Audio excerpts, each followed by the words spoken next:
में online form filling, computer job works, e PAN का generate, job recruitment forms, agreement, affidavit, IGNOU admission, passport apply, learning and driving licence apply, vehicle fitness, road tax, insurance, open school admission reasonable price में करवाना चाहते हैं तो आइए एविलेंट computer centre रंगत में। नमस्कार दर्शकों, दिनांक 6 अगस्त 2024 को दशरथपुर के आंगनबाड़ी सेंटर में world breast feeding awareness programme रखा गया, जिसमें doctor Avida, CHO Avni Jacob, CDPO Rangat, anganwadi worker मौसमी विश्वास और अनुपमा मौजूद थी। उस प्रोग्राम में ब्रेस्ट फीडिंग के बारे में लोगों को जागरूक किया गया। दर्शकों, आगे के वीडियो में प्रोग्राम के कुछ अंश देखिए। धन्यवाद दर्शकों। संगीता सिंह, एविलेंट मीडिया से। दूध पिलाते अपने अपने बच्चों को, बोलिए बोलिए।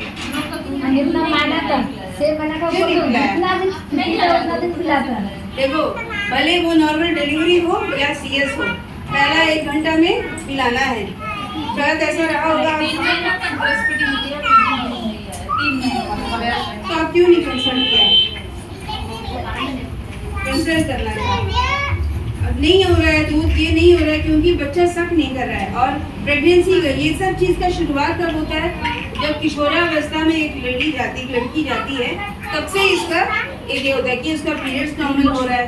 ठीक है, फिर उसका हाइजीन सबसे इम्पोर्टेंट है। हाइजीन, कोई जो है बहुत पुराना कपड़ा, गंदा बदबू वाला कपड़ा, उससे उसको ब्रेस्ट में भी इन्फेक्शन होता है। और ये दूध जमने की वजह से ब्रेस्ट भारी हो जाता है, उसको उससे फीवर होता है और निपल्स के आसपास पूरा फटने लगता है, खून तक आता है। तो उसको बोलते हैं सोर, मतलब इंग्लिश में बोलते हैं सोर। उससे वो चोट सूखने में टाइम लगता है। फिर एक गैप हो गया दूध पिलाने में। जब माँ का स्तन में चोट है, वो दवाई लगा रही होती है, तो बच्चों को तो दूध नहीं दे सकती ना, इसलिए पहला घंटा से ही उसको दूध पिलाना बहुत जरूरी है बच्चा को। ठीक है, और जैसे जैसे बच्चा सब करेगा वो निपल फॉर्म होगा। वो प्रेगनेंसी में ही आपको ये ना मैडम बताते हैं ना कि अपना निपल्स को मालिश करना है। वो इसलिए बोलते हैं क्योंकि जैसे जैसे 9 महीना आता है वो रेडी रहती है, स्तनपान के लिए वो रेडी रहती है। आप ठीक है, स्तनपान के लिए रेडी रहती है। तब ये दिक्कत नहीं आता है कि डिलीवरी के बाद भी बच्चों को लेके रखे तो ये नहीं बोलेंगे कि निपल लेंगे, किसी का निपल चपटा रहता है ना। तो प्रेगनेंसी में ही आप लोग भी करना है, मालिश करना है। उसमें कोई बात शर्म की बात नहीं है। आप भी प्रेग्नेंट हुई है, आपका बच्चा होगा तो आपको उसको दूध पिलाना ही है। वो लास्ट मोमेंट में जाके कुछ भी सिरिंज से पुश करना वो सब होना नहीं है। तो नेचुरल वे में मालिश करके उसको बाहर लाना है। बच्चा उससे सब करेगा उतना दूध आएगा। ठीक है, और ये अच्छी तरह से जब आप फीड करते हो बच्चा को तो आपका सेकेंड प्रेगनेंसी का भी एक गैप मिल जाता है। वो नेचुरल प्रोसेस है। ये ब्रेस्ट फीडिंग करने से जो है सेकेंड बच्चा जल्दी नहीं आता है। ठीक है, और हम यहाँ देखे हैं कि 6 मंथ में अन्नप्राशन करते हैं। 6 महीना तक तो कंपल्सरी ब्रेस्ट फीड करना है। किसी का दूसरा महीना, तीसरा महीना में फीड कम हो जाता है।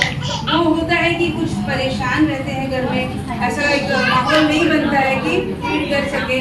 तो क्या है ना, जाइए डॉक्टर से मिलिए, अपना बात करिए, उससे बच्चा का फीड में फर्क नहीं आना चाहिए। ठीक है, फिर 6 महीने के बाद बच्चों को माँ का दूध भी मिलना चाहिए। और जैसे जैसे अपने पास का आंगनबाड़ी है वहाँ में भी अन्नप्राशन करके, वीनिंग बोलते हैं हम इंग्लिश में, वीनिंग बोलते हैं हिंदी में, हम अन्नप्राशन करके बाहर का खाना भी स्टार्ट करते हैं। जैसे चावल का खीर दे दिए, राजमा का कुछ बना हुआ दिए, पल्स जैसा सब दाल का आइटम उसका खाना में ऐड होता है। ठीक है, तो वो बच्चा का ग्रोथ में इफेक्ट करता है। तो वो लंबा होता है, वजन बढ़ता है। वो देखते हैं ना हर महीना, वजन देखते हैं, हाइट देखते हैं, बच्चे का ग्रोथ कितना हुआ। और मैंने ये भी देखा है कुछ लोग बच्चों को आंगनबाड़ी क्यों नहीं भेजते हैं। यहाँ इस एरिया में बहुत मैडम वहाँ करती है, वहाँ उनका बच्चा लोग बराबर आते हैं। यहाँ भेजना बहुत ज़रूरी है। पहला स्कूल है बच्चों का। सुनिए आप लोग, नमस्ते, आप लोग अपना बच्चा लोग को जरूर भेजना है आंगनबाड़ी। ये पहला स्कूल है, यहाँ से सब कुछ शुरुआत हो जाए। अल्फाबेट्स हो जाओ, ये अक्षर का ज्ञान सब कुछ बढ़ता है। यहाँ में आपका अन्नप्राशन हो गया, बच्चों का नाम का जो राशन आता है इतना बढ़िया साफ तरीका से बना के खिलाते हैं। फिर वजन देखा जाता है कि बच्चा को उम्र का हिसाब से उनका ग्रोथ होता है कि नहीं। ये सब चीज़ जो है आंगनबाड़ी में होता है। तो आप लोग घर में बिठा के बहुत अच्छा करती है, आप देना चाहिए।